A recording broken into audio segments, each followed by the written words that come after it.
evening. Hello, Fáilte. Welcome to Live Irish Myths, episode 46. Dachid is a Shay, with myself, Anthony Murphy of Mythical Ireland. You're all very welcome along to Chach Warchu this evening.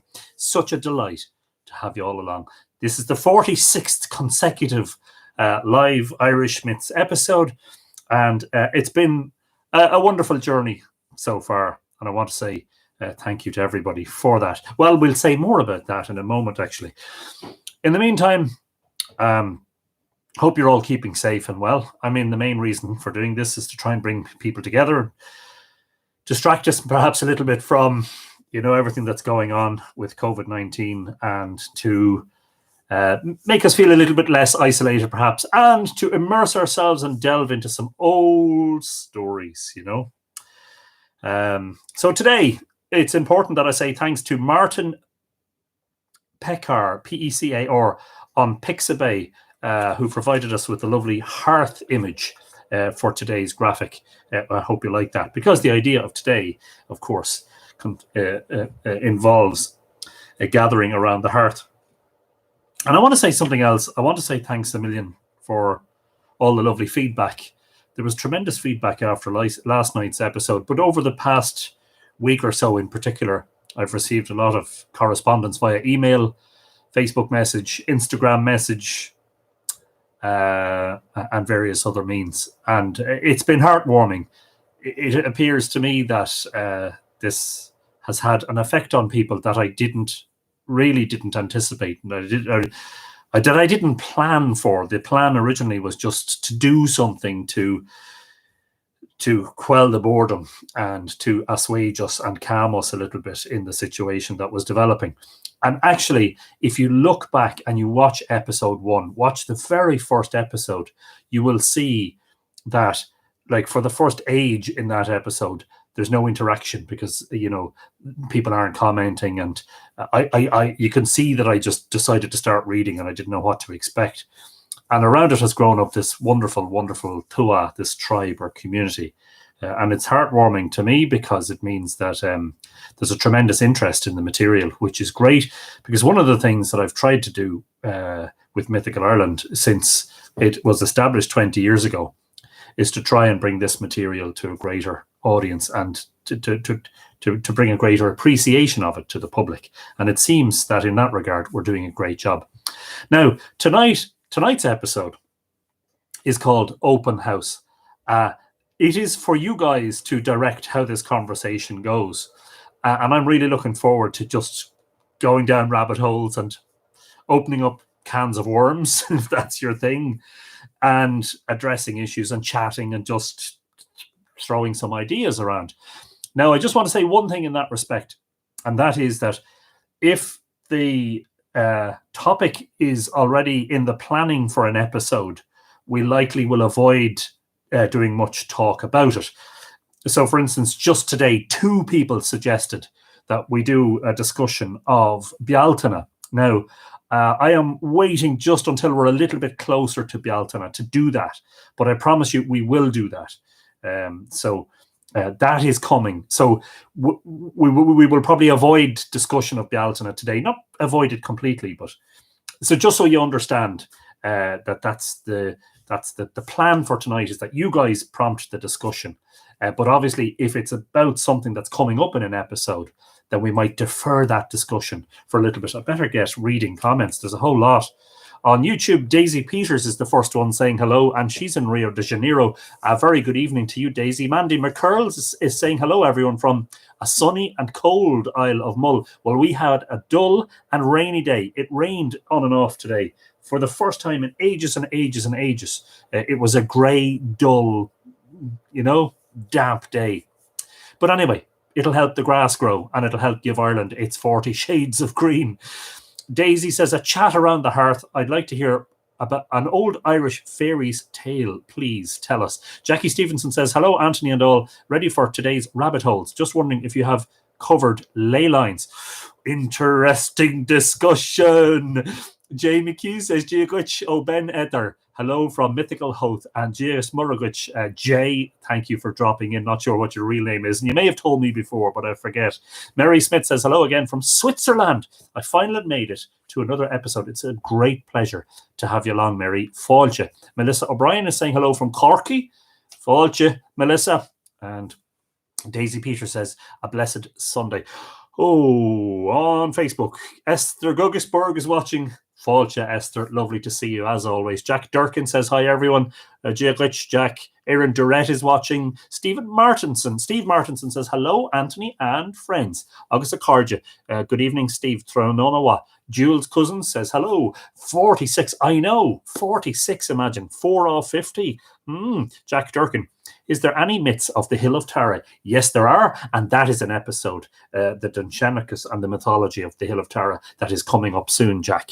You'll be delighted to hear. Judy McQueen says, hello again. Hello, Fáilte, Judy. Karen Gogus is in the house. Come and gather around the fire, Karen. You and me, someday, not too far down the line. Dream it and it will happen. We will share a dram together over an open fire. Liga Pavila says, hello, Fáilte. Patricia McAteer is watching, one of our very regulars. Margaret Ring, another of our very regulars. Good evening, Anthony, and all the Tua. Esther says, Anthony, smiley face, and hello to everybody. I love those emojis. I don't know what half of them mean, but they look great. Hi, Esther. Alan Bryant. Giaguich Anthony, just off work in Rhode Island. Well, it's very nice to have you along, Alan, and I hope work wasn't too stressful. Facebook didn't pop up notification for me this time. I was following the clock and waited for the live, says Karen. Brilliant. Patricia Ranketeer is saying, hello, Giaguich, Patricia. Joan Rankin. Hello, everyone from Cape Breton Island. Hi, Joan. Fáilte, Francis Smith, who I believe is in Slane in County Meath. Balya Shlanya, good evening, Francis. Melonello says, evening, Anthony, evening, Tua. Good evening, Neil. Nice to have you along. Catherine Woodruff. Hello, Tua, from sunny central Wisconsin. Glad to hear that Tá on green egg tatniv Wisconsin. The sun is shining. Helen McManus says hello from Scotland. Giaguich, Helen. Michael Naylor, Mike and Jeanette are saying hello from rainy Princeton, and it seems that's something that Princeton and Drogheda share today is the rain. Good evening to both of you. Lovely to have you along. Yvette Tillema, hello friends. Thank you, Anthony. You're very welcome along. Yvette Fáilte. This is so great to see so many of the regulars coming back time and time again. You're all loving and the chat is brilliant. Freya says, Giariv, Anthony, and all the lovely Tua. Giaguich, Freya, nice to have you along. Edina Sparks, hello, Anthony, and everyone. Happy to be here with everyone, and we're happy to have you. Eva Anderson says, hi again from Gothenburg in Sweden. I missed yesterday because I attended an online party. I haven't had the time to catch up yet, but I will. And I promise you, Eva, you will enjoy yourself. That was a very, very special episode. Rowan Grove, hello, Anthony and all. I thought I would be late. I've been out on the back garden cleaning the dead wood out of the roses, which suffered badly from an early freeze, but I think they've all survived. Well, that is good news. Do you know what I'm going to do? I'm going to grab a pen and my notebook just to take notes for suggestions. Okay, so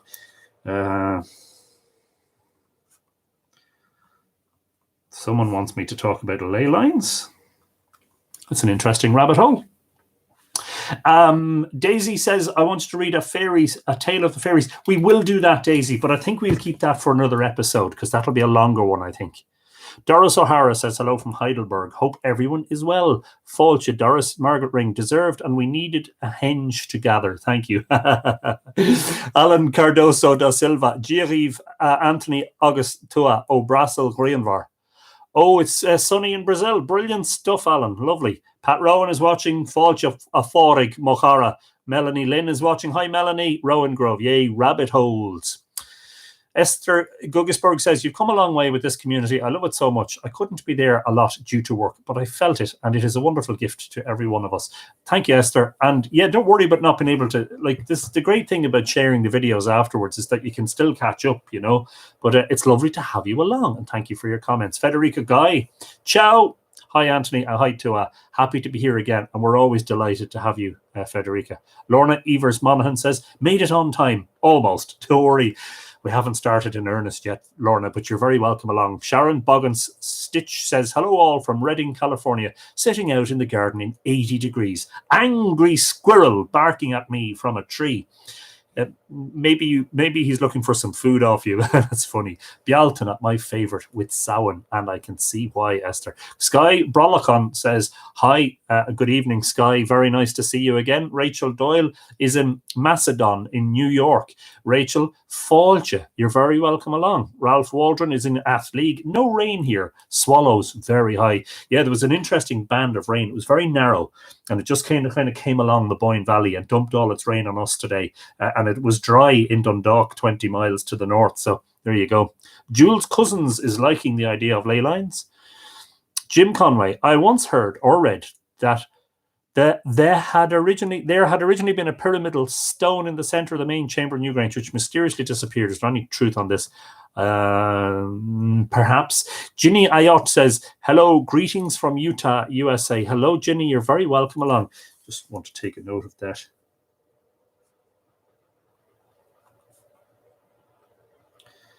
Of course, it is entirely possible that we will not get to cover everything today, and we may have to do another open house at some stage. Ginny says, oh yes, we've already, hello Ginny, you're welcome. Patricia Mazurek says, hi from Leopoldsburg in Belgium. Lovely to have you along. Fáilte more, Patricia. Macy Damon says, hello, it's my birthday and happy to spend part of my day here. Brett Lawhonadich, Macy, from all of us here at Live Irish Myths to you. I hope you're having a great day. Happy birthday to you from all of us. Leon Connor, and I'm sure everyone else will wish you a lovely birthday too, Macy. Leon Connor says, howdy again. I read things from around the world. Just read an Indian creation story. How about pre-Christian Irish creation myth? Leon, we have already covered some of that. You might want to watch the episode about the Milky Way, which was a few episodes ago during the week. Let me just quickly check which number it was. We did Deirdre, but I think it was immediately before Deirdre, wasn't it? Deirdre and Sons of Ishnok. Yes, indeed. Episode 41 was about the Milky Way. Another one that's coming up is about the Mata, which is another creation myth. So I may not be able to get into creation myth in detail tonight because we've done some of it and we're going to do more of it. Mary Miller says, New Jersey, US. Lovely to have the New Jerseyans in the house. Mary, I wonder whereabouts you are. Are you in Trenton or Princeton or where are you? Lovely to have you anyway. Margaret Ring, have you any opinion on the connection with Newgrange and Grange Stone Circle? Both are Granges. One is winter solstice and the other is summer solstice. That's certainly an interesting, definitely an interesting topic.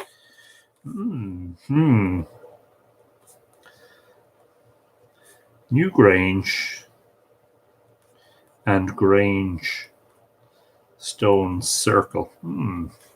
Let's see where that goes. Adina Sparks is saying happy birthday to Macy. Nick Casterton. Hi, Anthony. Hello to Fáilte, Nick. Jack Durkin. Thank you, Anthony. You're very welcome. Rowena is saying Fáilte. Rowena A. Seneween. I'm not sure if I'm pronouncing that right. Fáilte. Giagwich Rowena. Lovely to have you in the house. Aaron Eckert says hello from Pennsylvania. Lovely to have you along. Aaron, lovely to see you again. Donna Jean Porter says hi. Giagwich, Donna. Eva Anderson says, mine too. And because I'm in a risk group, I won't be able to celebrate it with the usual people, just with my closest friend. Can't travel on public transport, so we'll bike 10 kilometers to get place, walk into the forest, drink from our own whips, and then we'll be home again. Happy birthday. Are you saying, Eva, it's your birthday too? Macy and Eva. Birthdays. Well, a happy birthday from all of us to you. And I hope that you enjoy it in these strange times. Melanie Lynn says it's a rainy day here in Connecticut as well. We often seem to share the same weather conditions with some of our friends across the ocean. Barbara Barney is saying hi, Anthony Giagwich. Tom Lawler made it this evening from County Tipperary. Lovely to have you along again, Tom.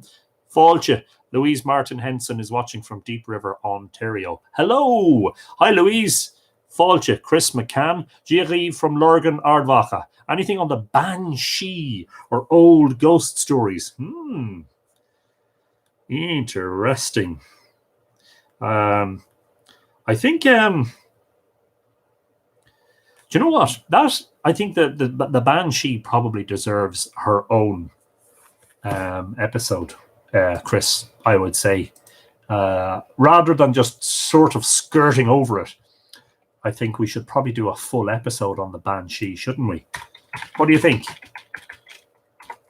Chris, I'm just taking that down as an episode suggestion in my ever-expanding list of episode suggestions. Barb Jordan is saying hello, Gia Rich. Pamela Walters, Gia Reeve from the Netherlands. Hi, Pamela. Jim Stangle says hello from rainy Pennsylvania. Hello, Jim Trononawa. Barb Jordan says hi from Florida. Gia Rich, Barbara. Laura O'Reilly, Gia Reeve from Madrid. Very nice to see you, Laura. Hope everybody is well in your part of the world. Aaron, question out to you, dear Anthony, and all the two. So if we're all in a henge together, what game would we play? Oh, very interesting.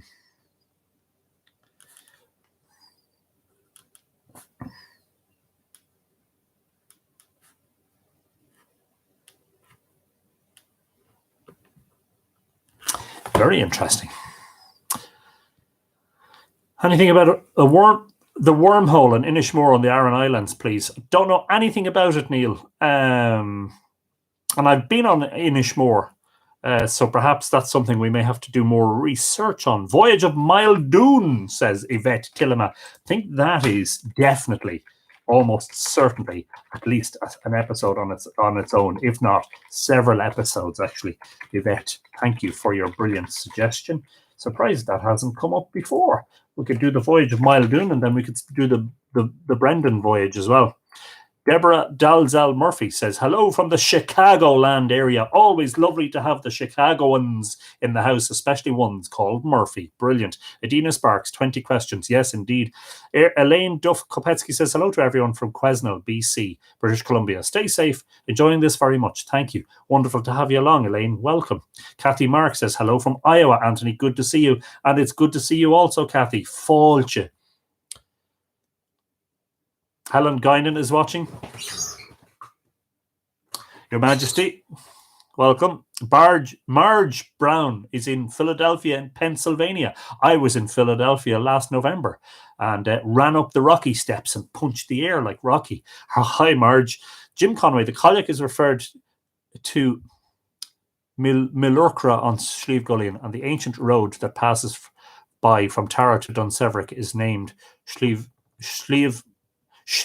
Milurcra. Yes, indeed it is, Jim. Yes, correct. Happy birthday to both the birthday celebrators. Brilliant stuff. Theresa McGuinness says, hello all. Giaglitch, Theresa. Annie Newton says, hi folks. Fáilte, Annie. Hello from Vermont, from Kelly Sewell. Curiouser and curiouser. And there's a little rabbit at the end of that. Brilliant stuff. Melanie Lynn, a fairy tree story would be lovely.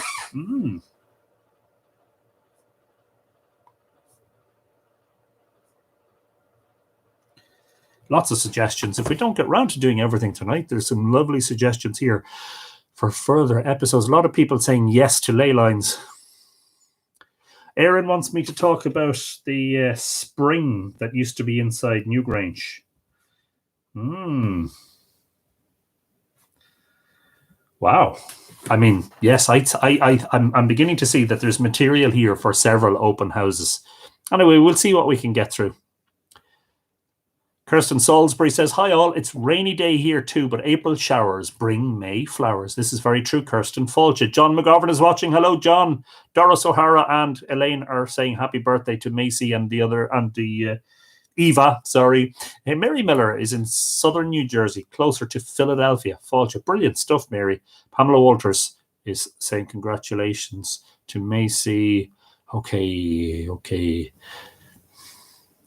Suggestion, Rathcrogan County, Roscommon, associated with Queen Maeve and Aunigat, Cave of the Morrigan. We are going to do an episode on Queen Maeve. I wasn't entirely sure, but I think there's an episode in Rathcrogan. Definitely. Yes. I think that deserves its own episode. Sharon Boggins Stitch. Thank you for that, Sharon. I think that absolutely deserves its own entire episode. Lorna says we would be playing hurling in a henge. I'm not sure that would be just straightforward hurling. I think it might be a little bit more bloody than that. Molly Michelle Kopesky, hello, and Anthony and Tua from sunny and warm Minnesota. Very, very nice to see you, Molly. Lucy Robinson says, good evening from Devon. Fáilte, Tronona what, Lucy? Catherine Woodruff. At Newgrange, much is investigated about itself inside and around. However, what was going on its roof, observation deck, sky burial location?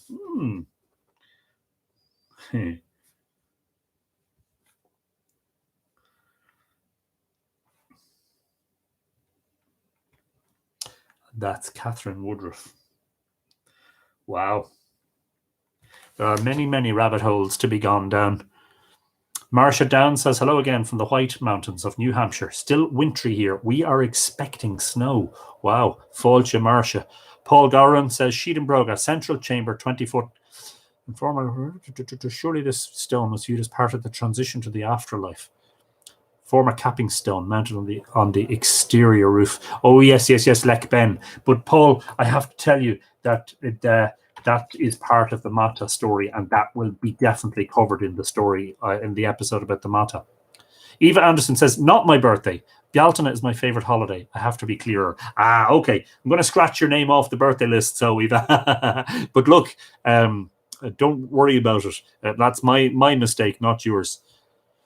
Okay, Jennifer Foley says, hello, everyone. Hello, Jennifer. I'm conscious that it's 21 minutes in and we haven't started yet. I second the Banshee request, says Deborah Alland. Gregor O'Dwyn, watching from Blessington Wicklow. Brilliant shows. Do you think there's any truth that in the 5th century, Leofol was taken from Tara to Scotland? That is a controversial one, Gregor.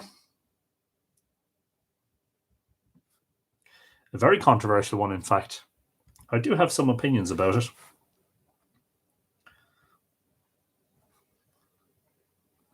The Stone of Scone and the Coronation Stone and all that. Yes, we could go down that rabbit hole too. Yes, to full episode on the Banshee, says Lorna. Brilliant. Yvette says, I can't seem to find a lot on Mata in my books. Yvette, you won't unless you have a copy of the Dinchanicus. And I have, I could be mistaken, but I think I don't want to sound, let's just say I haven't found much either beyond what I've written myself about it. Anything on gases, says Molly Michelle Kopeski.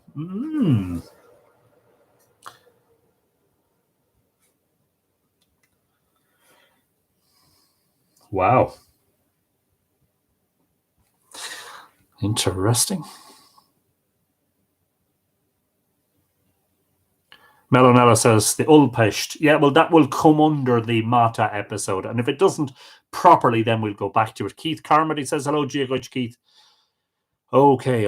Everyone's wondering, after your experience with the Colic, did you ever hear of any similar archetypal experiences with feminine trinity, the maiden or Bridget in particular? Do you know of any meaning or significance to having dreams of her? Ooh, that's a complex one, Robert, isn't it? You might want to, I'm not sure if you saw the episode about Bridget's Way. I suggest definitely, if you didn't, that you should go back and have a look at that one. You were talking about experiences and yes, definitely.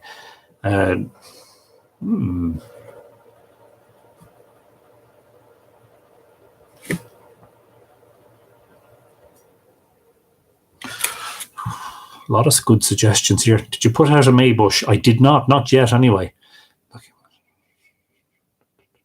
Springs, says Kelly Nikiali. Yes, Springs. Did somebody else suggest Springs? I missed that one.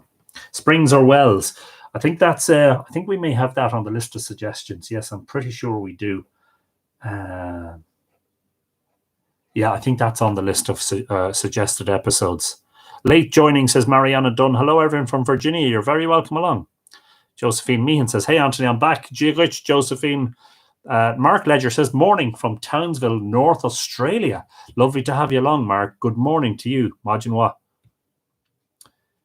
The origin of hurling, says Melonello. That is something I know very little about beyond the story which we've told already about Setanta killing the hound, which is apparently perhaps one of its origins. So that's one that I don't know much about, and I would have to sort of take to the books. And even then, I'm not sure that Just not sure. Louise Sherrill says hello again. Hello. Hi, Louise. Leon Connor. April Farr. Okay. Good evening, Margaret. Okay. Good afternoon, says Tressa Danley Conderla. Or is it Conderia? Can't see with the books in the background. Tressa, you're very welcome along. Pamela Walters saying, Shlívnaman and Clonmel and Bees, Clonmala. Yeah. Not immediately able to talk about those, but Shlívnaman, I'm going to put those down here as suggestions. Shlívnaman would have a certain amount of mythology, and I think we've mentioned it a few times in various stories. But yes, absolutely, as a place that was sacred in former times. How do you spell Mata? Yes, you spelt it correctly, Yvette. M-A-T-A. Okay, let's just get going.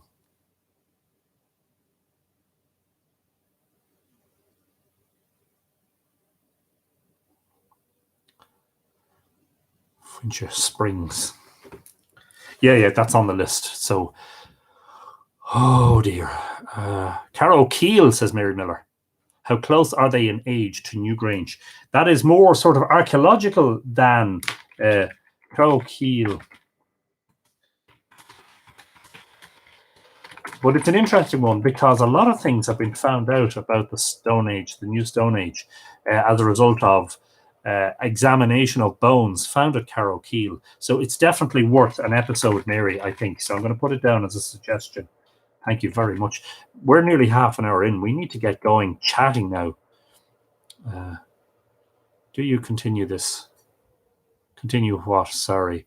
Deborah, I'm not sure what you're asking. I visited the Polnabrone Dolmen, or Pulnabrone, in the Burren on my first and only trip to Ireland thus far. Interested in knowing any related mythology, etc. It's an interesting one. I'm not immediately aware of any related mythology. Okay, we got to go. Donna McKee says hello from Tyrone. Let's go back to the top of the list and see where this goes. Okay, so very first suggestion on the list from Jackie Stevenson was ley lines.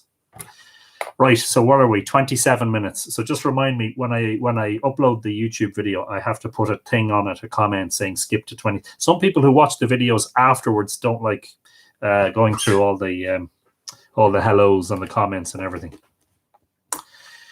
Ley lines. So here's what I know about ley lines, right?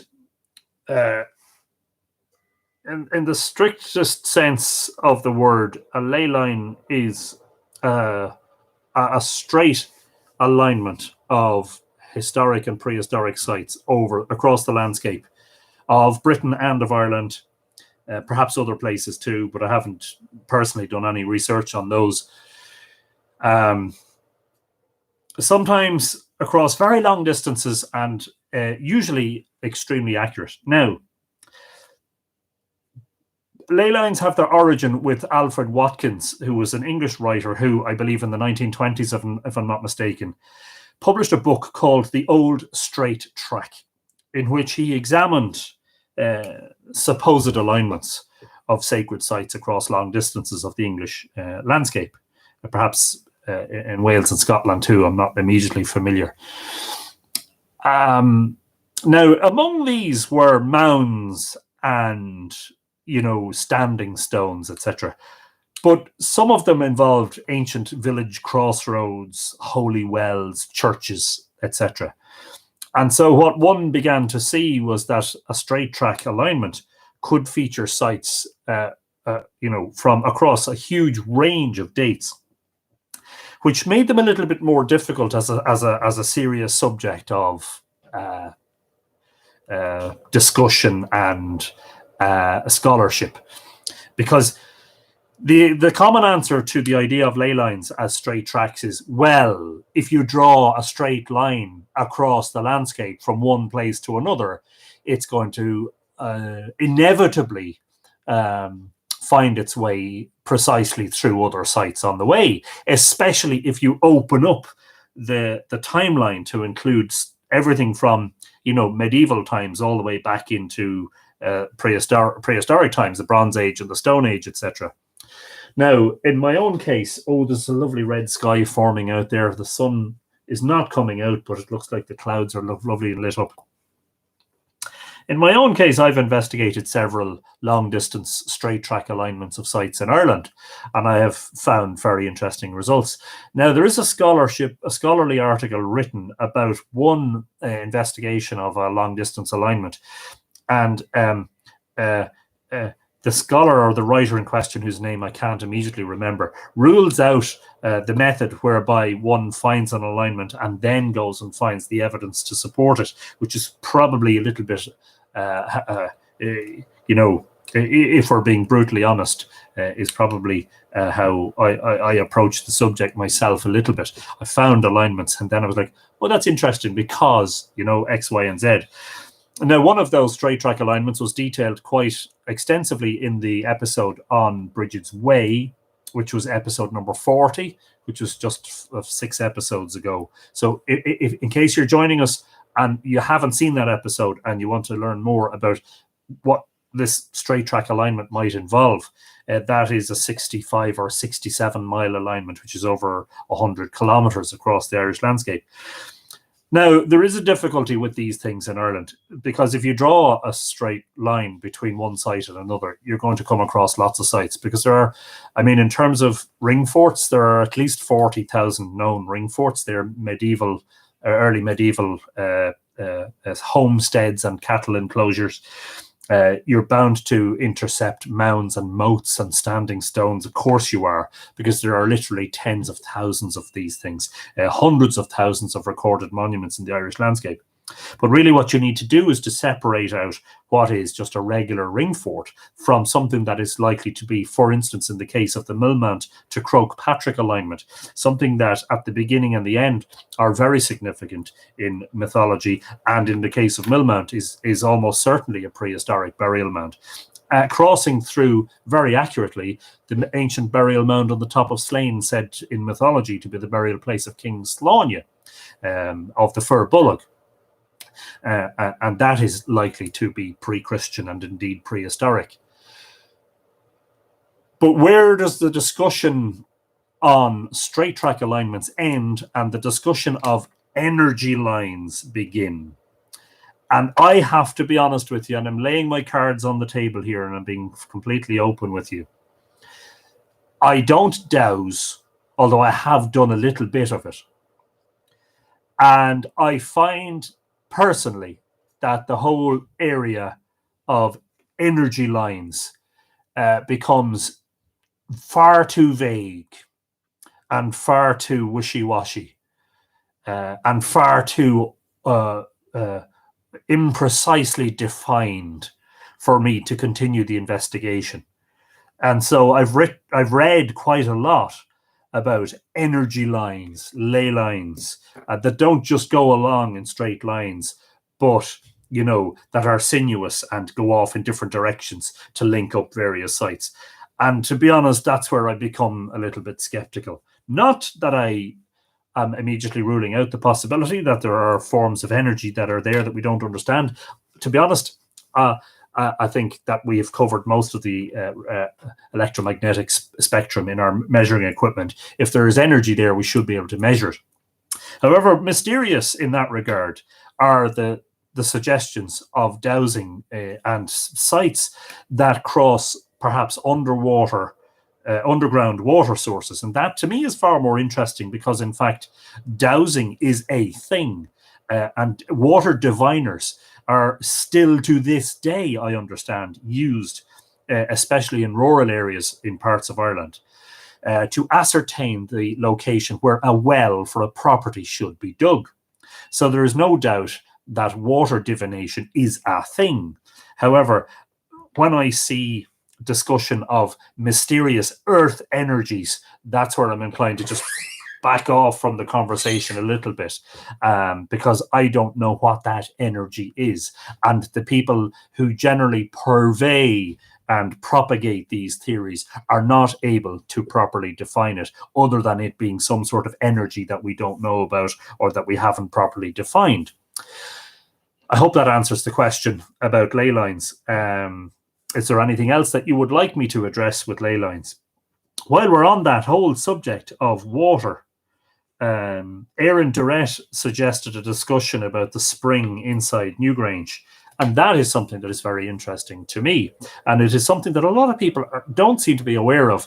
Because in fairness, a great deal of people, even though they might be enthusiastic about our ancient sites, they may not have read Professor O'Kelly's book about Newgrange. They may not be familiar with the literature, the printed and published literature about these things.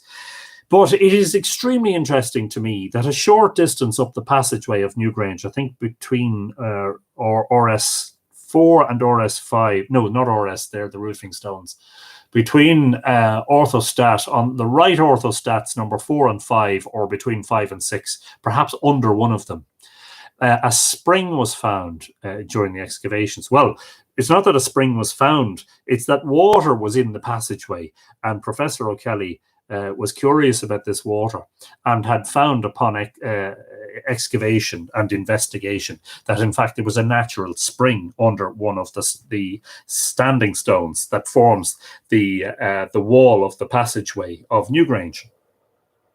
Now, what happened was that after it was found, it was culverted. In other words, it was diverted under the passage and out into a drain somewhere at the front of Newgrange using underground piping, so that the visitors coming in and out of Newgrange would not be getting their feet wet, so that the place wouldn't get wet and mucky, etc., etc. But of course, the question inevitably begs, was this spring an essential and crucial part of the rituals and indeed the location and positioning of the monument in prehistoric times? Now, it is very difficult to give anything approaching a definitive answer to that question. Of course it is. Part of the reason for that is because it is so long ago, and all that we have apart from the engravings, the megalithic art, which itself is quite abstract and does not constitute a language of any to any extent, is that the only other thing that we have through which we can try to interpret the monuments is the mythology. And again, with the mythology, the great difficulty is you do not know how far back the myths go in most cases. You can make a case, as I have done, that certain myths go all the way back into prehistory and perhaps all the way back to the construction of the monument. Can you say that, you know, the two are connected to the monument and the myth about the monument? That is a difficulty. If I can quickly find it. Who was asking me about this lately, and I sent them information about it. I'm not sure if it was one of the Tua or if it was somebody else. I'm not even sure if I'm going to be able to quickly find it, but I know it would be. I know that you will be interested in hearing about this. Okay, so let me just see if I can quickly find it. And I know that I'm eating the time very quickly, and we're only going to be able to cover probably a handful of subjects. So we're probably going to have to do another open house. Yeah, I'm trying to find, and I'm conscious of the fact that there are a lot of comments flying up the screen here in front of me, and I'm not addressing any of them. Oh, where is it now? It's the tomb exterior. Well, we want to talk about the interior, don't we? The passage orthostats. I'm just trying to remember, if I can, exactly what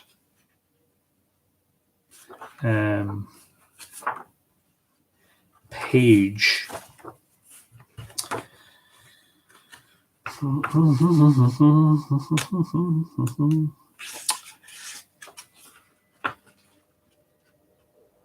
Any speculation as to why the ancients would bother with ley lines?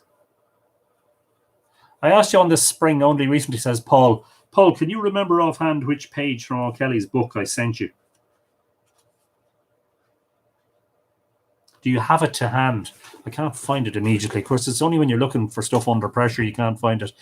Mello wants to know, any idea as to why they would bother with ley lines? Seems they didn't do things for no reason. Well, Yes, and somebody immediately beneath you, Catherine Woodruff, is saying, or which ley lines worked as an astronomical marker, moon, sun, stars, Pleiades, rising or setting?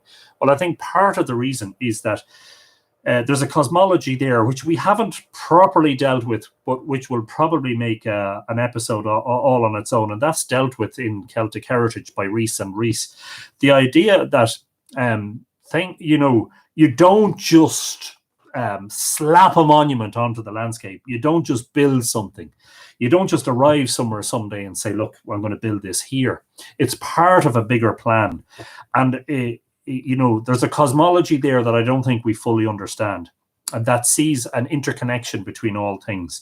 And that especially correlates the activities or the motions of the sky with the seasons and the growing season and the harvest and etc on the earth. I'm not entirely sure why they would have done or laid out these long distance alignments or straight tracks of sites, except for the fact that they were perhaps trying to connect them astronomically. Page 112. Thank you, Paul. Perhaps they were trying to connect them astronomically. So, for instance, just to give you one little example, the line that constitutes Bridget's Way, which began as the Tara-Slane line, but which eventually, stretched from the Curragh through Tara and Slane and Mount Oriel to Faughart, is aligned so that at the dusk on the day that St. Patrick lit the Paschal fire, the cross of the heavens was rising behind the fire. So there's a bit of cosmology there. The Millmount Slane Croagh Patrick alignment would appear to be a slightly off equinox alignment, which is interesting because there are slightly off equinox alignments at Nouth as well. And of course, Patrick lit the fire at Easter, but the day on which he lit the fire was actually 6 days after the vernal equinox. I just want to get back to the spring for a second because I want to read that to you.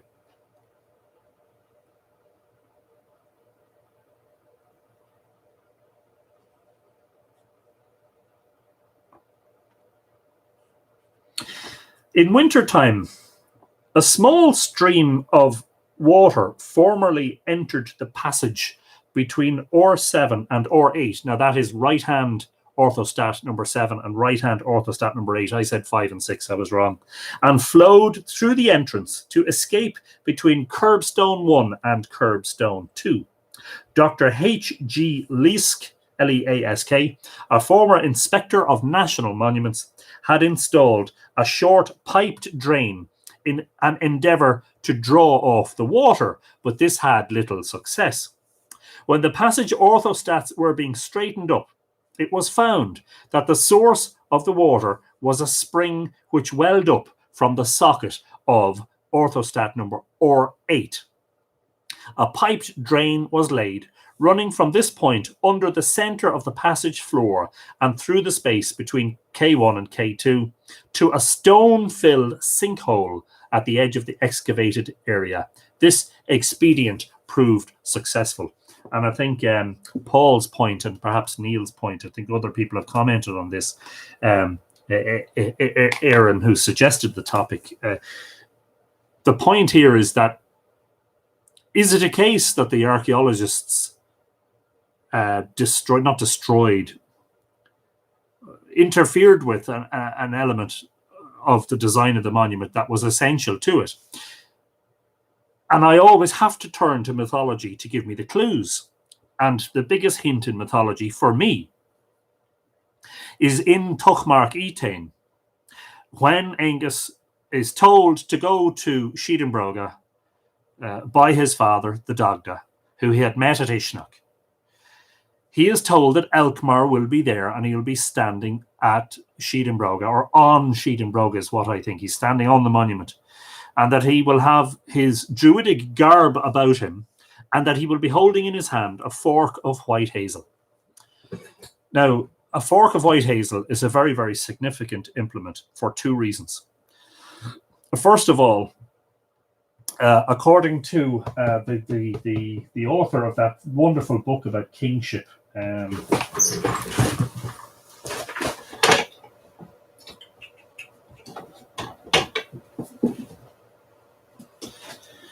Francis J. Byrne, Irish Kings and High Kings.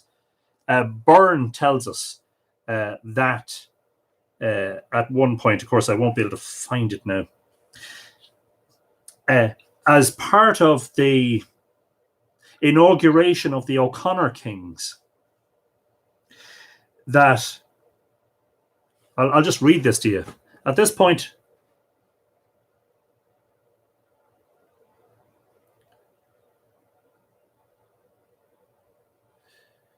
the Bishop of Argyll, the Bishop of the Isles, and 7 priests were sometimes present, but a bishop was always present, with the chieftains of all the principal families and a ruler of the Isles. There was a square stone, 7 or 8 feet long, upon which he stood, denoting that he should walk in the footsteps and uprightness of his predecessors, and that he was installed by right in his possessions. He was clothed in a white habit to show his innocence and integrity of heart. The white apparel did afterwards belong to the poet by right. Then he was to receive a white rod in his hand, intimating that he had the power to rule, not with tyranny and partiality, but with discretion and sincerity. And in fact, if you've read Mythical Ireland and my chapter about Elkmar and rekindling the image of Elkmar, the quite apart from the fact that it wasn't the typical sign of kingship and authority, which is a sword, which is a weapon, something that you use to do damage to other people with, the fork of white hazel is quite a humble symbol. It's a symbol of humility, but of course it is a divining implement, and hazel, which is said to have grown close to water, is one of the types of wood of choice of the diviner. And the fork of white hazel in particular is something that you can imagine a diviner holding in his or her hand as they try to determine the source of the water. Now, if Tuchmark Etain and the talk of Elkmar on top of Newgrange with the fork of white hazel in his hand is a reference perhaps to such divination, then could we suggest further to that the spring which formerly emerged from beneath orthostat number 8 on the right-hand side of the passage of Newgrange was in fact something that had been there before the monument had begun, and that was incorporated into the structure as a very important aspect of its ritual design, and that in fact whatever rituals took place in the chamber of Newgrange maybe used some of that water. Let's think of the holy water font at the entrance to the church when you're going into the church. In the parish cathedral, it's not called a cathedral, in St. Peter's Parish Church here on the main street in Drogheda, which is the principal church of the parish I grew up in. Immediately inside the door is a 300-year-old or 400-year-old stone water font. And so the very first thing you do on entering the building is you dip your hand into the water and you bless yourself. And I wonder whether this notion had a precursor in pre-Christian ritual, and does it go all the way back to the Stone Age? Innocence and integrity, dressed in white, First Communion in May, our lovely tradition, says Theresa McGuinness. Exactly. Jennifer Foley is saying good morning. Adele Perth is saying hello, everyone. And Adele is in Adelaide, in Australia, where it is ridiculous o'clock in the morning. A very good morning to you, Adele. I am sure I've missed loads and loads of commentary. A natural source of holy or sacred waters within the sacred Newgrange, the mind goes into overdrive of the possibilities of use and collection, says Jules. Yeah, now there is a very interesting book that I can, I just need to find it first, so just give me a moment. And again, I'm conscious that time, like we're at 48 minutes, and I've nowhere to go. I don't have to finish at 9 o'clock. We can go on for another hour if we want, but I'm just conscious that I've a load of subjects here that I'm going to try and address, and I don't want to get stuck too long. I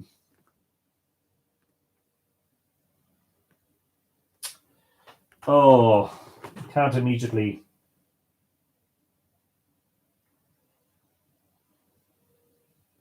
And I can't remember the author's name because it is a foreign and I think it's a double-barreled name. It's a lady who wrote a book about Newgrange and interpreting Newgrange through 40 of its symbols. Let me see if I can find the name of the book for you with a quick search.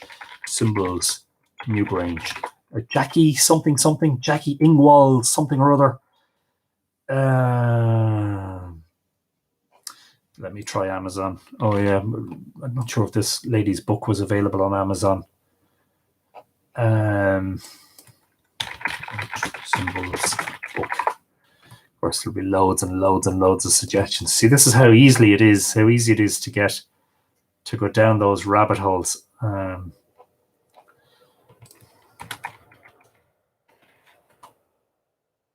Yes, it is called Newgrange Speaks for Itself, 40 Carved Motifs, and the author is Jacqueline Ingalls Garnett. And my good friend Michael Fox on newgrange.com has a page about this book. So I'm going to copy that in as a link on YouTube and Facebook so you can follow it up.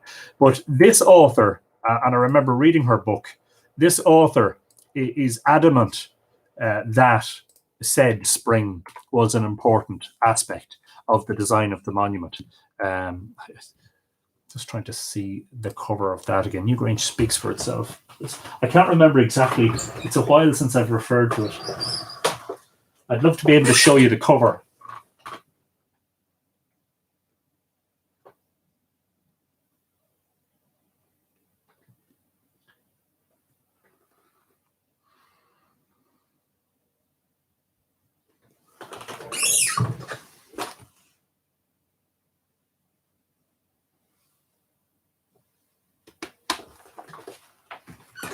No, I can't immediately put my hand on it. Yes, I found it. Half an hour later. There you go. That's the book. Newgrange Speaks for Itself, 40 Carved Motifs.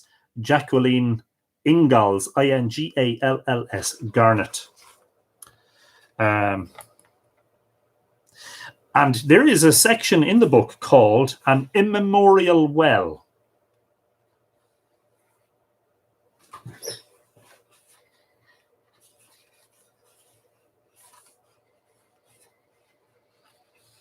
Time and time again, from the discovery of the chamber in 1699 up until O'Kelly's installation of a protective concrete umbrella over the vault, water had been found to be dripping or trickling into the monumental slab and bowl in the right-hand recess. Actually, I'm mistaken, because that is a different water source. That is that water that leaked down through the roofing stone in the right-hand recess. That right-hand recess stone was cracked by a tree root. But she does mention here, archaeologists did find there was a small winter-flowing stream under the passage orthostat, or 8. This spring was not far from an original gap in a passage wall that had been closed by a wall built of small stones. Thus, the builders might have obtained water from a source within the monument. And I wasn't the only one to allude to, because there's a section here where she says, for comparison, water has an important role in Christian ritual. Baptism is a major rite of this faith, and its intention is to assure the baptisand of a resurrection from death. This is what Christ promised us, everlasting life. None can enter into blah, blah, blah, blah, blah. Sorry, I don't mean blah, blah, blah. I mean, etc., etc., etc. This formula invokes the presence of a supernatural power. The water is then understood to be supernaturally infused with the power of the emblem. Two powers could obviously be attributed to the Newgrange bowl and basin. The builders had made certain that the water that filled the bowl came from heaven, and they had arranged the positions of the font and the openable skylight. Her contention is that the capping stone on the chamber was openable. I don't think there's evidence to support that. That the water was capable of holding a reflection of the crest of the Milky Way. Anyway, that's something you might be interested in. That's Trafford Publishing, and I think Trafford were a self-publishing. They enabled people to self-publish. But anyway, if you're interested, that is certainly a very, very interesting book with some very interesting ideas. One flaw with it, and it's less a flaw, it is just a disadvantage, is that she uses a lot of mythology to back up her ideas, but none of that mythology is Irish. And if only she had known the swan myths of Newgrange, she would have been blown away by that. And I think that it's perhaps something that if she's still around and she's still writing, that she should come back to, is dealing with the actual myths of Newgrange that confirm some of her hypotheses. Anyway, I'm really sorry, because I know what's happened here is that I've spent 40 minutes talking, and I've only addressed two of the topics that we were to go, two of the rabbit holes. And I know that there's loads of comments, and even if I try to go back over the comments, I'm going to get sort of bogged down a little bit. Neil Hughes says, "Hi Anthony, wee bit of a tangent. What townland do you live in?" And I did say this in a previous episode. My townland is the townland of Rathmullen, which means the Rath or the Ringforth of Maelon, apparently. It's spelt in English Rathmullen, slightly different to the Rathmullan that you might have encountered in Donegal. Okay, right. So a lot of response to the spring, okay, it seems that people are happy to have. Yeah, it's an interesting one, and it is part of the whole discussion around. And we are, by the way, there is definitely an episode. Somebody wanted me to talk about my opinions on the reconstruction of Newgrange, and I'm glad to do that, actually. It's controversial, but at the same time, I think it's an important discussion. I don't think we'll do that tonight, though, because we'll get too far bogged down. The pyramid stone in Newgrange, I'm not at all sure of that one. I can't remember immediately offhand if where that. I'm going to do a quick Google search, because I can't remember what the original source of that contention was, that there was a pyramid-shaped stone in Newgrange. My vague recollection of that is that pyramid stone was based on a drawing that tended to conflate similar stones. There's a pyramid-shaped stone at Lough Crew, and there's another one, I think, is it in Douth, that were included in antiquarian drawings. And I think there was a conflation there. There was basically a mix-up between Newgrange and another site. Now, I could be mistaken about that. I mean, I would love there to have been a pyramid-shaped stone in Newgrange, because it would give us a mystery to talk about. You know, I think from my own memory and my own brief recollection of researching that, that was to do with conflation rather than. I don't think there was. I don't think that stone properly existed, but I could be mistaken. Somebody else asked about the stone on top of Newgrange. Now, that will be covered in an episode, but there definitely was a stone at Newgrange. First of all, there's a stone mentioned in mythology as being at Brunabonia, which is a large area of monuments. Doesn't necessarily place it directly at Newgrange, but it is the stone at Newgrange where the Mata was killed. And again, that's a separate episode, so I'm not going to go into detail now. But in the 18th century, there was a drawing, a very simplistic drawing of Newgrange made in the early 1700s, after the first of the antiquarians had visited, Edward Lloyd, who visited very shortly after the new landowner, Charles Campbell, after his labourers had found the entrance to Newgrange and had gone inside, and were probably the first humans to be inside in at least centuries, if not millennia. That the first antiquarian, Edward Lloyd, came along, and that somebody who was making drawings for him drew Newgrange with stones around it. Oh, it was a very sort of conical, almost comical drawing. And I have a copy of it somewhere, and I may share it on the Facebook page later on after the episode.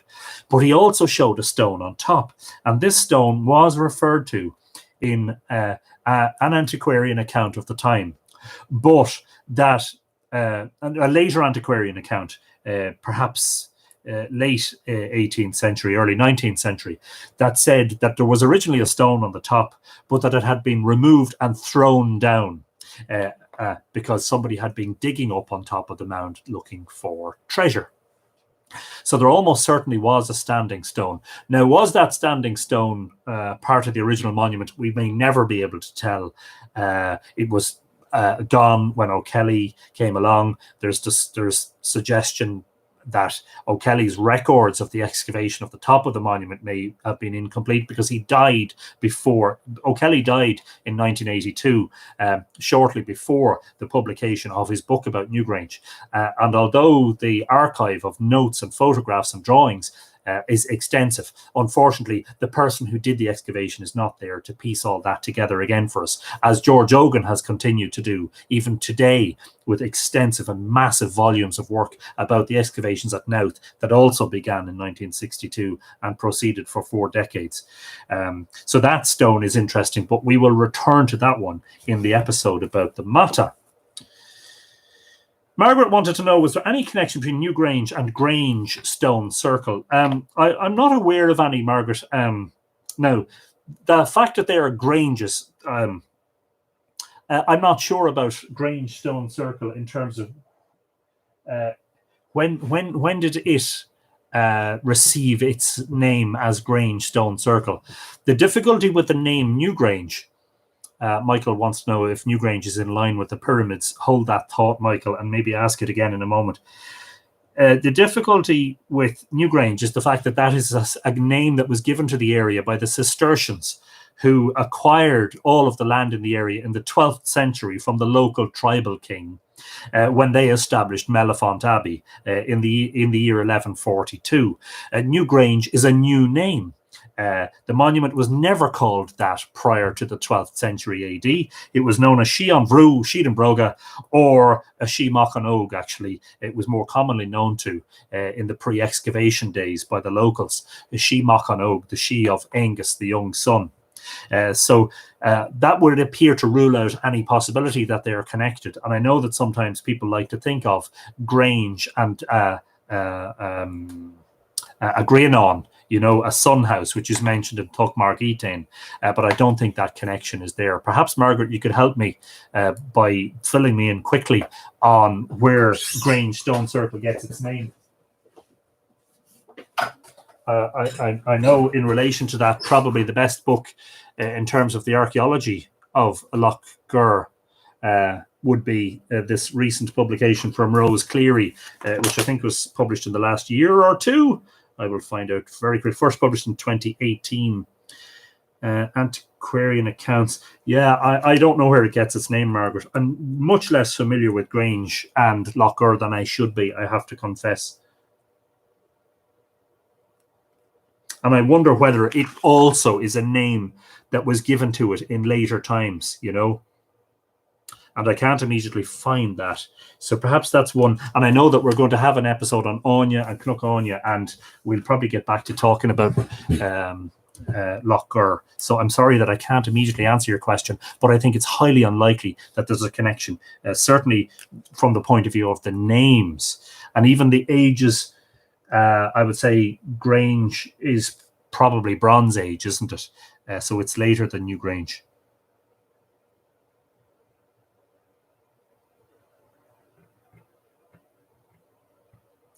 Okay, there's one there about, just briefly before we leave Newgrange completely. What Michael wanted to know, is there any connection between Newgrange and the pyramids? It is suggested that there is a very long ley line connecting Newgrange and Stonehenge and the pyramids. Now, this suggestion came about in the work of someone who is now deceased, but who was very, very well known on the scene here in alternative investigations of the sites. Michael Poinder, in his book Pie in the Sky. I do have a copy of it.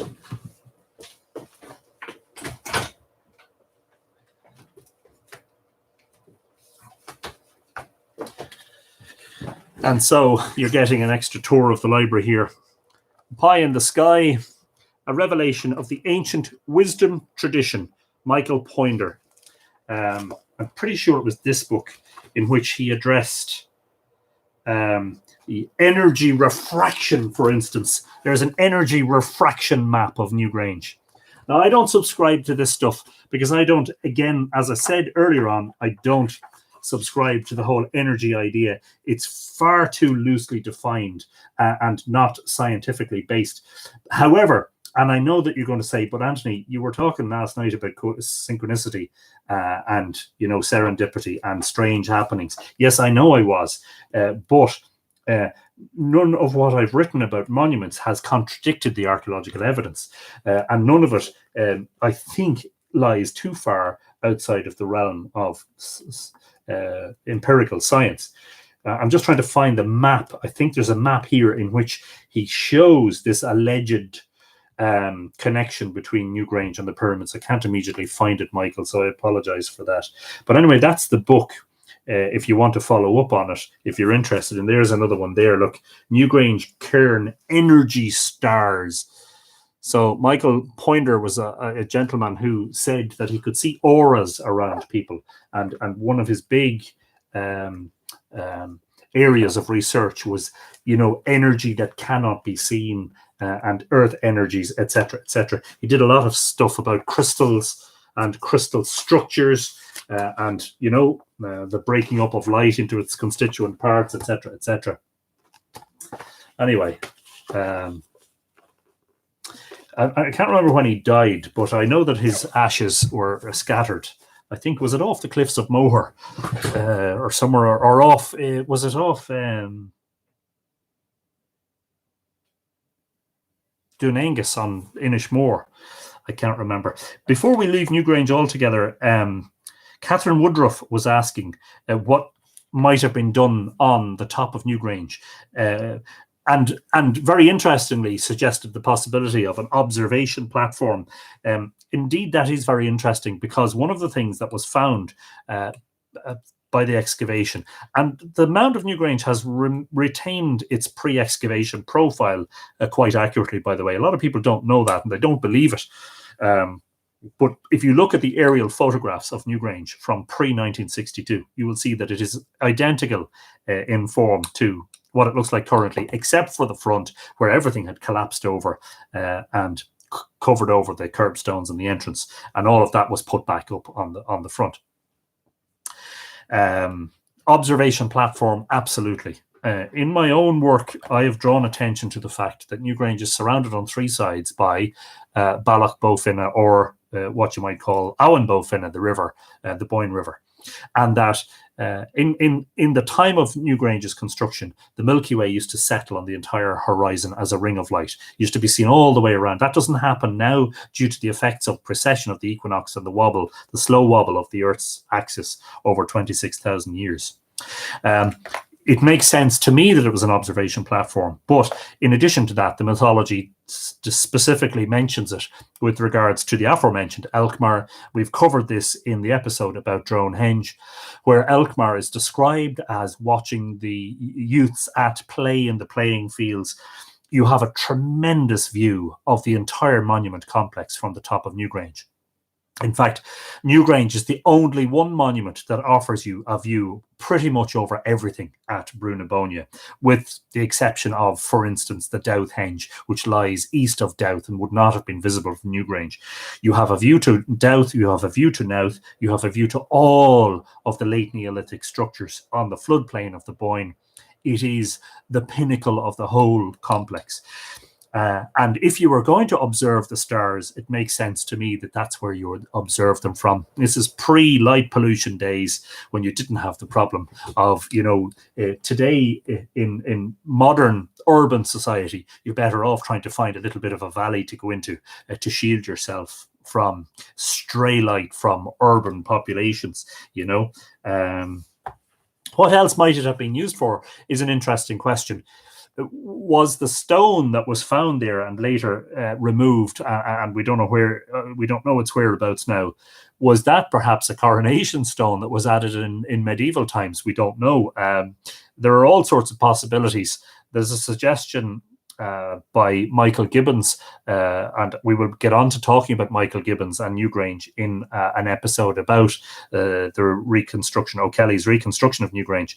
There's a suggestion by Gibbons that there was a significant Iron Age phase at Newgrange in which the monument was reshaped in similar ways, perhaps, to how Knowth had been interfered with. But anyway, that's one we can go back to.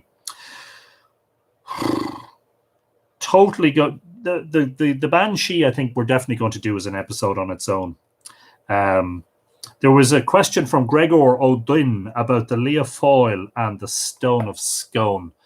And the one thing that one would have to be very, very, very careful about with regard to any discussion of Tara and the Stone of Scone and the coronation stone of Britain is to be very, very, very wary of the interference in all that by a group styling itself the British Israelites, and the political ideology underscoring their efforts to prove that the Ark of the Covenant, the biblical Ark of the Covenant, is buried at Tara, and B, that the original Leofoil was in fact carried off from Tara and later became the coronation stone, and that the Leofoil you see at Tara today is not the original. Now, I'm not expert enough probably to tease out this whole thing, but a book that I don't have in my possession, but I have on my to get or to acquire list, is a book by Mairead Carew on the British Israelites and Tara. And if I can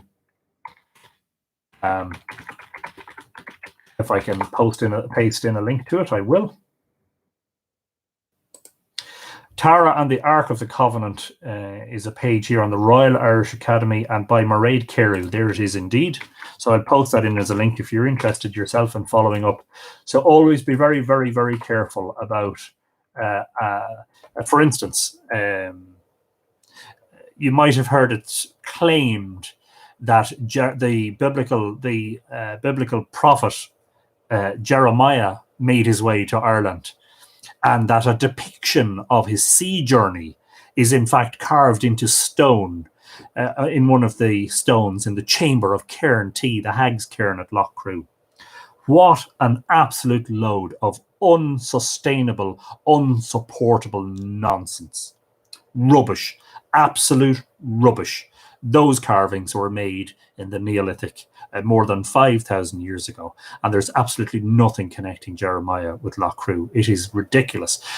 Now, if you want to go down the rabbit hole of trying to ascertain the evidence that the Israelites use in modern times, I have seen literature purveyed by modern-day British Israelites suggesting that, for instance, this is how ridiculous it gets, that there are lots of Jerrys in Ireland, and that this is an indication that the name Jeremiah is close to people's hearts in Ireland. The name Jerry in Ireland is G-E-R-R-Y, and in fact comes from the name Gerard, G-E-R-A-R-D, and I suspect most Gerards in Ireland were named after St. Gerard Majella, the Saint Gerard, not Jeremiah, J-E-R-E-M-I-A-H. There you go. So just in case you weren't clear about my feelings about British Israelism, these are the guys who came to Tara in 1899 and who butchered the Wrath of the Synods and cared not for its preservation, looking for the Ark of the Covenant, which, by the way, they never found. And their evidence is what one might call tenuous, to say the least.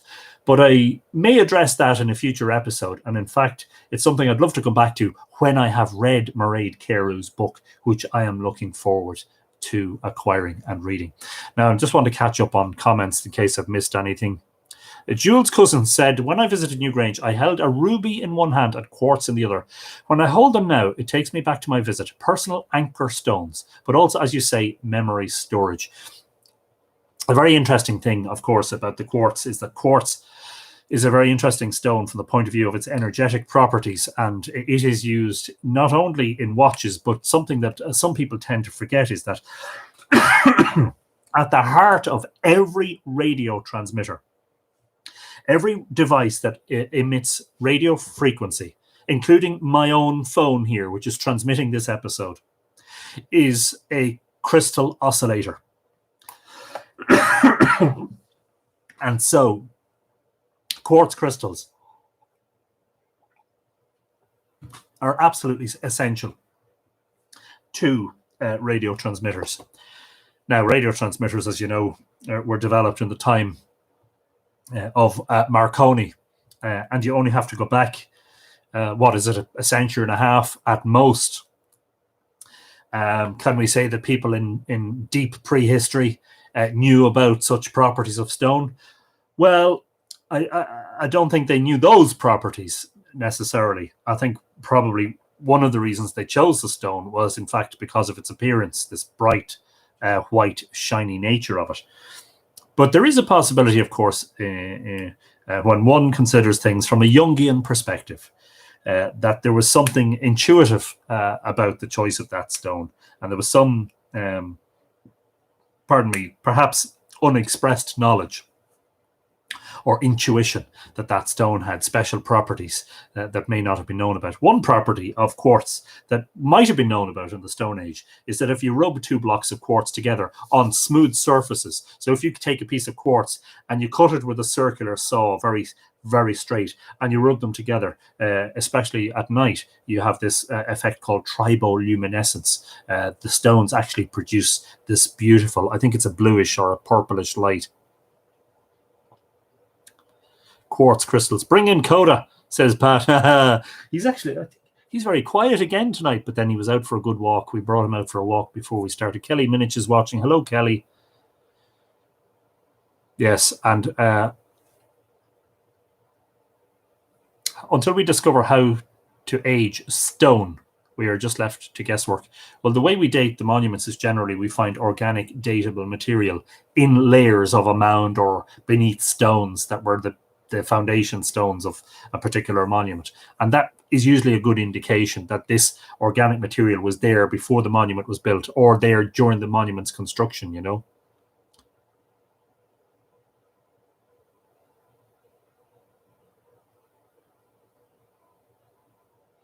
Mellow Nello. Neil, you beat me to it in your discussion about radios, etc.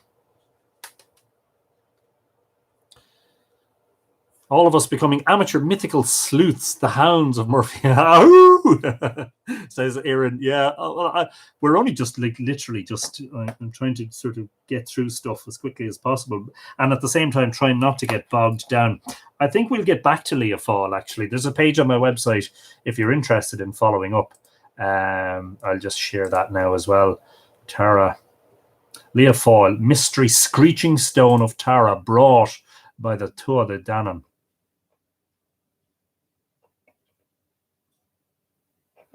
Yeah, so there's one. It's not comprehensive now. It's a quick summary of the whole thing. Perhaps you might be interested in following up. Sorry, I just realized I've totally neglected YouTube.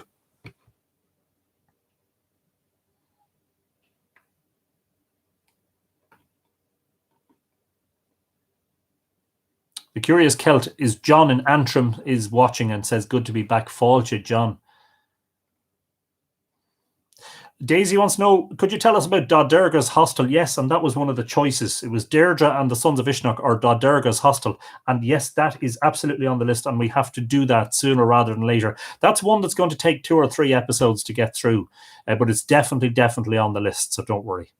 And BV Armstrong is seconding the suggestion of the destruction of Dodderga's hostel.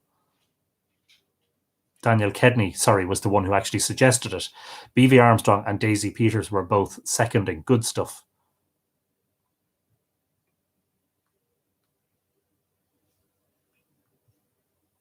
Eddie Driftwood is asking, Have you done any research on the similarities between Angus and the Greek god Apollo, such as being represented by the swan? Personally, I haven't done a lot of comparative mythological study, Eddie, and that's primarily because I found myself, following so many different lines of inquiry with just researching the Irish myths, that I have a lot of stuff on the shelves about Greek mythology. And when I have dipped into it, I've just found, yes, there are astonishing connections. Personally, I haven't done the research, but it is likely that there are significant connections. Leda and the Swan is another one, that there's an interesting connection there with. Tom King is saying hello from Bohermeen. Hello again, Tom. Nice to see you. A drop of rain today that will do a world of good. Absolutely. April showers bring May flowers, as somebody said earlier on. Pardon me. I'm just skipping through, just having a look to see if I missed any questions. Astro Gypsy says, don't worry, that's what rabbit holes are like. Yeah, you can go down them. The thing is, do you decide how far you're going down the rabbit hole before you come back up for air, you know? I'm just looking here if there's anything else that I can cover immediately. Aaron Durrett wanted to know, if we were in a henge, what game would we play? The one game that is referred to very regularly in Irish mythology is ficule. And ficule is, it would seem, a version of chess. It is mentioned in Caught My Chura, where when Lugh comes to Tara and offers all his services, the doorkeeper says, no, we have one of those, and we have one of those, and we have one of those. The king invites Lugh to play ficule, and Lugh wins all the games. And he performs a move called the Crow of Lugh, C-R-O Fada. And I think that word means an enclosure. In one of its, well, there are several meanings of crow. An enclosure or a fold or a pen or a ring. And I'm wondering whether this is how you completed the game of ficule, like in chess, where the concluding move is the checkmate or the stalemate. The checkmate being, the defeat of your king because your king can't move. Is that the idea, that your king is enclosed? The Crow of Lugh, is this a move? Now, there are experts much greater than I who've probably done a lot of research about ficule and its origins. If you're in a henge, it is highly unlikely you'd be playing ficule.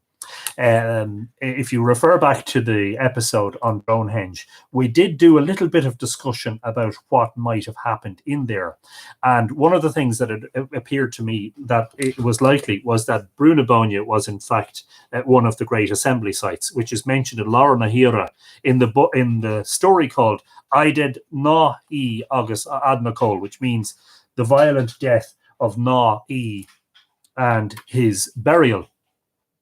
In which the three principal Énochs are mentioned, and one of them is Énoch in Broga, which undoubtedly is the assembly site surrounding Newgrange, those great late Neolithic monuments on the floodplain of the Boyne. Now, if you refer to the historical traditions of the Telltown Fair or the Énoch Talchin, they include horse racing and, in fact,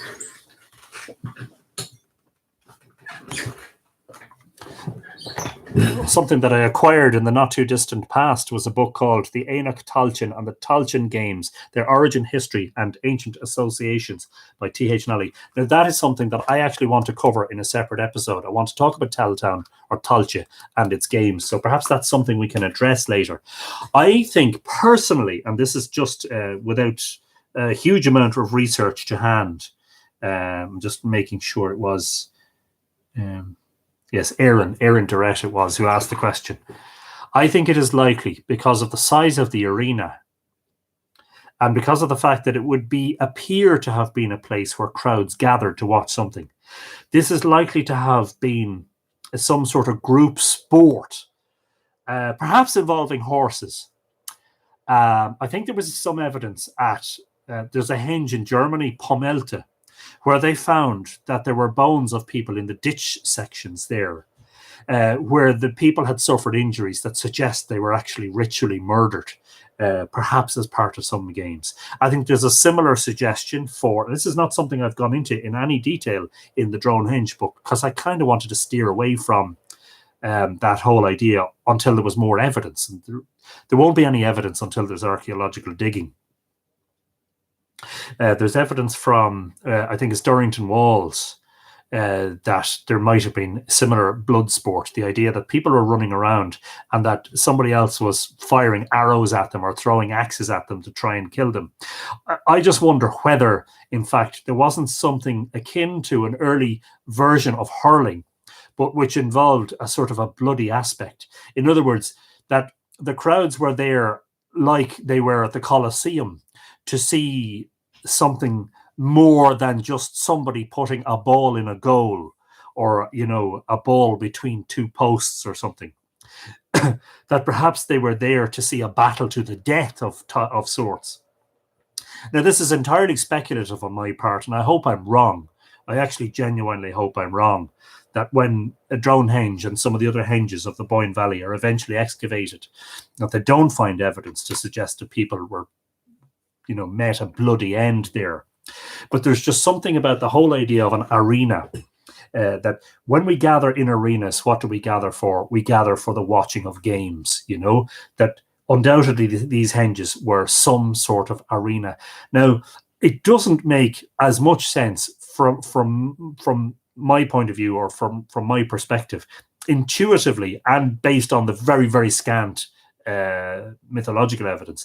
It doesn't make any sense for me that the people who are playing, the people who are gathered in huge numbers at the henges are witnessing some sort of priestly ritual. Now, I'm not saying that didn't happen, because the games have to have been inaugurated. Somebody has to have gone into the center of the arena and said, I now declare the games open, right? So if you were gathering at, for instance, Fesh Chauro, the thrice, the once in 3 year festival at Tara, or Éanach an Broga, or Éanach Talchin, or Éanach Crochu, that when you gathered there and you were about to begin probably what was 3 days of festivities, some of the festivities that are described, and I mentioned them in the Stonehenge episode, involved, you know, pageants and poetry and jugglers and all sorts of entertainment, horse racing, probably spear throwing, probably chess or ficule competitions, probably wrestling, some form of, you know, big muscular guys and maybe women, who knows, fighting against each other. It makes sense for me that there may have been a bloody aspect to these games and these sports. One may take a little hint from that in Tuckmark Etain, where when Meager comes back to Brunabonia to see how Angus is getting on, this is after Angus has deposed Elkmar as the owner of Newgrange. When Meager comes back, there's games going on and Meager is involved, and a sprig of holly is thrown at Meager and it knocks his eye out and he actually loses his eye. And I'm just wondering whether that mightn't just be a hint at the sort of things that happened in the sports and the games that were being played, that they were a little bit more than just sports and games. Now, I have to confess that I'm not much of a lover of sport, and I don't really understand the ritual of it, although I think that Carl Sagan, the great astronomer, had an opinion in one of the books that I've read. It might have been, can't remember which one it was, but I'll come back to it at some point.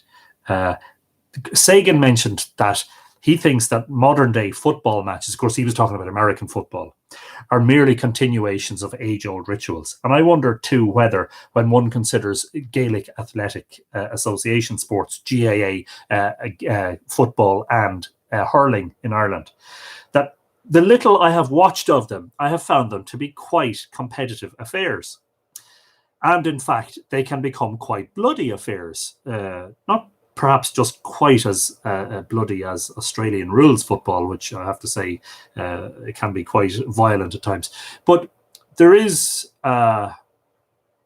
there is an undercurrent or a seam of machoism or, male one-upmanship involved in these sports. And tempers get frayed and can boil over at times, and punches get thrown and kicks get administered, teeth get broken, jaws get broken, legs get broken. It can be quite bloody. One could get a hurl to the face, although they're supposed to wear helmets now to protect their heads and faces. One could get a hurl to the ribs and find oneself unable to breathe for several days afterwards. It just occurs to me that these may be continuations of age-old rituals, but that perhaps in the dim mists of prehistory, there weren't so many rules and shall we call it political correctness, health and safety concerns, all that sort of stuff. And that you may have lost more than a tooth or two on the playing field, that in fact, it may have been, as I say, a battle to the end. That there was a ferocity and a violence involved in the early sport. Again, this is entirely speculative and based on a couple of very tenuous threads of mythology, which may or may not refer to monuments of that age and activities of that age. Kujam says, bored boys play rough to impress the ladies. Yeah, maybe. But, I think too of the movie Gladiator, and it is bloody, it is very violent, it is gory, it is horrendous. And the horrendous aspect of it is that human beings paid money to go to arenas to see other human beings being slaughtered in very nasty ways with swords and other weapons, getting their heads cut clean off or being run through with a sword or having a mace smash their skull in and stuff like that. And perhaps that's an aspect of a prehistoric ritual that, in fact, we cannot identify with because we're allegedly civilized, but which, in fact, speaks to an integral or a savage aspect, a primal aspect of the human being, and the shadow nature, of course, that Freud and Jung would have exposed and would have said that was within all of us, waiting to get out. By God, that was a hell of a rabbit hole. My Vanway says, I'm going to have nightmares tonight. Let's stop talking about that now. Richard Moore says it's possible that those who died by injury may just have been buried rather than carrying the bodies a long way back home. And that's a very interesting point, Richard. And indeed, in the Neolithic, if you suffered a broken leg, that was likely the end of you because there was no medical intervention really, especially if you had an open fracture that could save your life. You would likely get infected and be unable to walk and unable to get yourself food, etc., etc. So who knows? Mello Nello, who's Neil, says, in old Aztec games, the losing team was apparently ritually killed after the game. Oh God, I hope I haven't opened up a bloody rabbit hole. Joe Stewart says it's never lost its ferociousness. I presume you're talking to Gaelic games. Mm-hmm. Ears get torn off, says Judy McNutt, writer. Yes, they do indeed. Tribal feuds, says Liam Smith. Okay, we're probably coming to the point where we need to finish for now. What are orthostats? Pat Rowan wants to know. They're the stones, the standing stones that together form the passage walls of the passages of the great passage mounds or the great cairns, chambered cairns or passage tombs, if you like, of Newgrange, Nowth and Douth and others. So they're the ones that are stand up on either side of the corridor and create the corridor walls, as it were. Margaret says, I wonder, did they play some kind of javelin throwing? And I think that that's a distinct possibility, although, of course, one would have to find the archaeological evidence. Where is the javelin? Was it made of wood, in which case it perished and it's gone? Was there a stone head on the top of it, that's something like an arrowhead or, a spearhead that we've mistaken for a spearhead for spearing animals that may have, in fact, been used in ritual blood sports? Who knows? Competition among the gatherers makes sense. The only thing about the Enochs is that they were assembly sites. So there were places that you came together, and there was a lot of trade done. The king in later times, of course, we can't say whether there were kings in the Neolithic. The king was always there and declared it open. There were official, celebrations, probably the usual boring speeches. Poets were very important to it, according to this. And this is, again, we're going to get back to Éanach Tailteann. In fact, I need to take note of that very quickly. Spell it correctly. I would spell it Oenach, but he has it Aonac. Let's go back to that in a future episode. Let's not cover it too much now. Horses were raced round an extensive hinged enclosure in Ahagallan in County Antrim, says Jim. Well, there you go. And there is some evidence of it. And of course, horse racing is fundamental to the story of Armagh and Macha and the twins, etc., etc. Yikes. Violent origins of hurling. I hope not, says Judy McNutt. I'm afraid so. Sounds like the Aztec game, says Aaron. Violent but sacred. Yeah, who knows? Who knows? Who knows? And music. Someone says drums. Theresa McGuinness says drums. Of course, how could we forget music? That must have been such an important part of such festivities. And don't forget that previously mentioned finds of large amounts of bones, cattle bones and pig bones, and the proliferation of pig bones at the pit circle immediately adjacent to Newgrange suggests that there was feasting was an aspect of what happened. And at Dorrington Walls, an investigation of the, that they do this what's it called? Isotopic examination of animal bones and teeth. They were able to find that the animals who were slaughtered at Dorrington Walls had come from all four corners of Britain.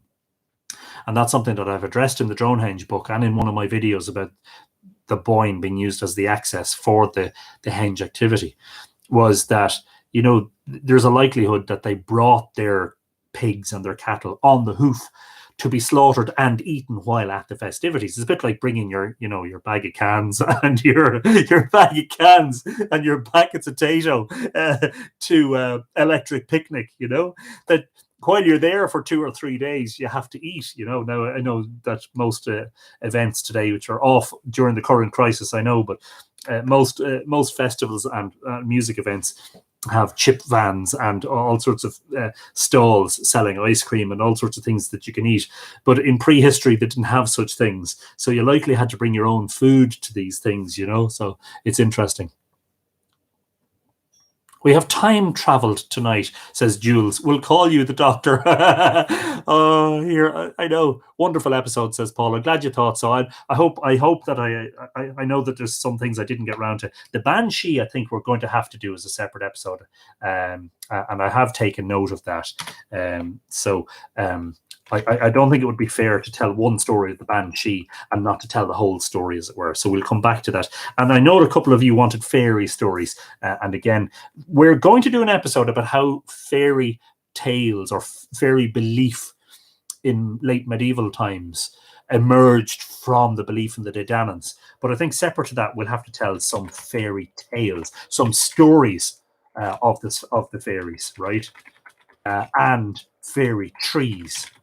So I'm taking a note of that now. So to those of you who suggested that, I know Melanie Lynn was one, and what was it? Daisy. I have it written here. I have Melanie anyway. Daisy Peters, I think, on YouTube. So that's one we'll get back to. And there are lots and lots and lots of stories about fairies. And in fact, that's a big one. That's going to take 2 or 3 episodes, I think. So anyway, I'm glad to get that out of my system because, I'm conscious of the fact that it's very difficult. Like, we can't tell for sure what happened at Newgrange 5,000 years ago. We really can't. We know that it's likely the sun shone in there, and we know that people's bones were buried in there. But beyond that, look, let's be honest. What can we say? You're piecing it together from the very, very limited archaeological excavation. Everything else, you kind of, in my opinion, you have to look in the mythological traditions, and then you have to look at sort of a wider anthropological view and a philosophical view of human nature in general. Which is why we talk about, in the same sentence, we talk about modern Irish hurling and we talk about prehistoric blood games. You're just piecing together a mystery that is, opaque to our investigations, shall we say. Magical legend of the leprechauns. Michael Murphy, you've raised an interesting point. That is that we need to do an episode on the leprechaun, and I'd be very glad to do that because the leprechaun has very interesting mythological origins. So thank you for that. Folklore Commission should have plenty of fairy tales to read from, says Richard. Absolutely, of course, Richard. You and I know the sources very well. There'll be tons and tons of stuff. Is there any evidence of drums or drumming, flutes, string instruments, woodwinds? I would have to go back into the archaeological texts, but very little that I have seen of, Yvette. Very little that I have seen of instruments, musical instruments. There were Bronze Age horns, because I know there's a gentleman called Simon O'Dwyer who has made replicas of the Bronze Age horns, and he and several of his friends actually play them. Saw that on a documentary not too long ago as well. It was fantastic. The harp, Margaret says, don't worry, Margaret, the harp is on the list. Oh my God, there's tons of stuff. Now, the only thing about some of the episodes, for instance, the harp is one I would have to go and get the sources together. Some of them will require me to go and do research, and if I get the time to do it, I'll do it. But what I'm doing is I'm picking out the stuff that I know will be easier to do. I mean, for instance, weeks and weeks and weeks ago, Maureen O'Leary suggested Scota, and we still haven't gotten around to Scota, nor haven't we got around to Laura Gowalla and the arrival of the Milesians and all that stuff. Tons of stuff still to come. We're on episode 46, and I promise you, there's at least another 46 episodes there. At least, in fact, I've no doubt that if we wanted to, we could continue over 100, and we could probably continue to 200. We'd be repeating ourselves a little bit from time to time, but mostly we'd be dealing with new material. Natalia says, I was buying some souvenirs at Tara, and when I left the shop, the bus of the tour company I was with had left without me. Luckily, the owner of the gift shop took me to the next point in the tour, which was Newgrange, and so I got a bit late there, but I was still fascinated by it. That's brilliant, and how lovely of the owner of the shop. Was that Michael Maguire? I want to give a shout out to Michael. Michael is the owner of Maguire's shop at Tara. And I hope, Michael, that you are well with all this, because he'd be very badly affected by the current shutdown. Drums and drumming have a long history, says Edina. I don't know if there's any source in what I've read in the past 20 years that deals with musical instruments in prehistoric Ireland. I'm sure if we went to, for instance, that Traces of the Elder Fates, Wood Martin probably covers ancient costumes, cloaks and capes, prehistoric objects. I'm just trying to see food of ancient settlers, flint implements. Yeah, it's possible that's something I'm going to have to try and do a bit of research on if and when I get the time. But time has run out on us. We're at 9:42 p.m. I'm conscious that this is probably the longest episode we've done, actually. Looking forward to episode 2520, says Neil. Yeah, I hope so. Sure, look, hopefully we'll be around that long, Sadly, that wood and strings would likely have decayed. Making a drum with an animal skin is so easy, says Theresa McGuinness. Yeah, I'm sure. And we have the bowron, which is the traditional Irish drum. Hard to believe there would not have been drums. And bagpipes are also very old. Well, yes, uilleann pipes are, as I've seen them described on a YouTube video, uilleann pipes. Ireland has one of the most important ancient histories. So fascinating, so much to talk about, says Joe Stewart. Absolutely. And again, I apologize that I've only been able to touch on some of these things. So, folks, my best wishes to you all the love from Ireland, all the graw. It's been a lovely gathering tonight. I had this idea that open house would be a great idea, and we'll do several more of them, because it's an opportunity not to try and, that I found with the Deirdre thing, I was stuck in a book for 3 episodes, and although I'm still trying to interact, it's a little bit less fluid because it's just literally a reading, And it's lovely to give you guys the chance to actually direct a discussion as to where we're going to go and what we're going to talk about. So perhaps get your thoughts together. We'll do an open house again in maybe a week's time or so. We'll do another one. And there are some residual suggestions there. So maybe put your thoughts together. In the meantime, coming up this week, I'm hoping that we can finally get around to doing the story of Knock Anya and Anya, thanks to Margaret Ring, who's been doing a lot of work for me on the background on that one. I'm hoping that we can do the Mata, the destruction of the Mata and the creation myth of that. That's one that we should do. What else did I come up with recently? Yes, we have to, of course, get to Togal Brunne da Durga, the destruction of Durga's hostel, because that is one that you requested, and we gave a choice between that and Deirdre won. We'll also be in the approach to Bealtaine. My plan and hope is that we will do an episode on Bealtaine and the traditions of Bealtaine and the celebration of Bealtaine, and a separate episode within a day, either before or after, on Ishnok and Ishnok's importance in mythology. So we'll be doing Bealtaine and Ishnok very soon as well, so they'll be coming up. I also promised you I would do an episode on Ireland's Stonehenge. That's one I can do in the coming week, because that's one, it's based on my own writing, and I have it all to hand. Erin Durrett wanted an episode on the Brehon laws, and that's something that shouldn't be too difficult. So let's just see. The Voyage of Mildune, Rathcrohan, Schlievnemon, Carrow Keel, and its age in relation to Newgrange, that was suggested tonight. Éanach Talchin, Stories of Fairies and Fairy Trees, and the Leprechaun. So lots and lots of brilliant, brilliant ideas to come. And by the way, that is page 9 of suggestions. And on each page, there are about 10 suggestions on each page. So we have about 90 episode suggestions, of which I have crossed off probably about 10, maybe 12 or 15. So we possibly have something like 75 episode suggestions to get through. Anyway, in the meantime, have a good night. Colosov, Slán go fóill. Mind yourselves, folks. Please come back tomorrow evening. Do what you have to do wherever you are in the world, whether you're in Ireland or in the States or in Europe or elsewhere. Do what you have to do. Try and follow the guidelines. Do what you have to do to keep yourself safe and to keep this thing from spreading.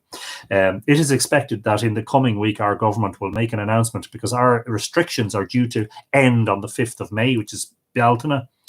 And I'm not sure what way they're going to go, whether they're going to announce a continued lockdown. I'm hoping they'll release or open up our 2 kilometre limit a little bit, so that I might be able to get to Newgrange, and I'll do some live episodes out there, most certainly, if I get the opportunity to do that. In the meantime, let's all keep doing what we need to be doing. Keep washing your hands, keep your social distancing when you're out and about. Wear a face mask if you've been advised to do so. I wear one when I'm going to the supermarket, and I'm trying to keep my trips to the supermarket to once a week. Stay safe and come back to us tomorrow, and keep coming back to us every night, so that we can have your lovely company and we can enjoy the gathering of the tribe, the gathering of the Tua. In the meantime, Slán go fóill, Banachtaí agus Colosov. From me to you, a very, very good night, and stay safe. Cheerio. And to YouTubers who always get the extra few seconds, Colosov, Slán go fóill.